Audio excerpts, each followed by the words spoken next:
இந்து சமய அறநிலைத்துறை அமைச்சராக இன்றைக்கு இருக்கிறார். 2020 குடமுழுக்கு நடத்தணும், தஞ்சை பெருவுடையார் கோயில நீங்க தமிழ்ல தானே நடத்தணும் அப்படிங்கிற சிக்கல் வரும்போது அவர் கேட்கிறாரு, தமிழ்ல நடத்தணும்னு எல்லாம் கேட்கறீங்க, அது கரெக்டா தான், வரவேற்கத்தக்கது.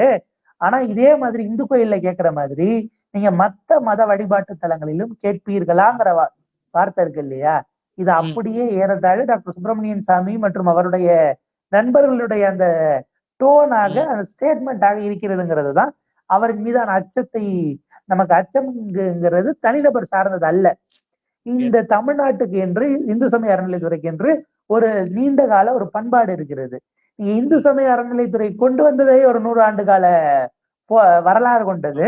அதை கொண்டு வருவதற்கு நடந்த முயற்சி, அதை முறியடிப்பதற்கு நிகழ்ந்த முயற்சி அப்ப இருந்தது. ஏன்னா நீங்க இப்ப இன்னைக்கு இது மாதிரி எப்படி ஒரு குழுவை வச்சு இது பண்ணி நகர்த்தி அந்த பக்கம் நீட்டுன்னு கொண்டு வரும்போது, நீட்டுக்கு எதிராக நம்ம ஒரு குழுவை போட்டோமோ, பேக்கிங் எவிடன்ஸ் வேணும்.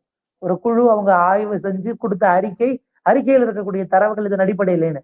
அப்படி அறநிலைத்துறையை உருவாக்குவதற்கு அவ்வளவு வேலை பார்த்தாங்க. எந்த அளவுக்கு சொத்துக்கள் சூறையாடப்பட்டிருக்கிறது, யாரு ஆண்டு அனுபவிச்சுக்கிட்டு இருந்தாங்க, அதை எப்படி அதிகார மையமாக பயன்பட்டது, திரும்ப கேட்டா அது எப்படி நீங்க எங்ககிட்ட இருந்து இதை திரும்ப கேட்கறீங்கிற அளவுக்கு எப்படி அது அன்றைக்கு எதிர்வினை ஆற்றப்பட்டது, அதிகார மையத்துல இருந்தது, இதெல்லாம் ப்ராப்பரா ஒர்க் பண்ணி கொண்டு வந்ததுனாலதான் 100 ஆண்டுகளாக இருந்த ஒரு விஷயம் இருக்கிறது. நம்ம ஏன் இப்ப இந்த இடத்துல குரூஷியல்னு பாக்குறோம்னா, நமக்கு திருப்பரங்குன்றம் விவகாரம் திரும்ப, அதாவது கொடுக்கப்பட்ட தீர்ப்பினுடைய அந்த எக்ஸிகியூஷன் போர்ஷனுக்கு ஸ்டே இருந்தாலும் கூட, ஸ்டே என்பது எப்போது வேண்டுமானாலும் விலக்கப்படலாம்ங்கிறது தான் நமக்கு குறைந்தபட்ச சட்டப்புரிதல் உள்ளவங்களுக்கு அது தெரியும். எந்த நேரத்துல போய் எதுக்கு ஸ்டேவை விலக்கிட்டு அடுத்து விசாரணை தொடங்குவாங்கன்னே நமக்கு தெரியாது. சம்பந்தமில்லாத யாரோ ஒருவர் கூட வழக்கு போட்டு போகக்கூடிய ஒரு அபாயம் இருக்கிறது.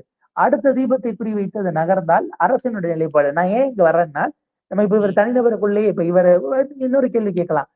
அவர் அவருக்கு எந்த விதமான அவர்கிட்ட கேட்டுட்டாங்க, அவர் ஒரு சமூகத்துல பிறக்கிறாரு, அது நம்ம எப்படி சொல்லிட முடியும்? நம்ம அத குற்றமே சொல்லல.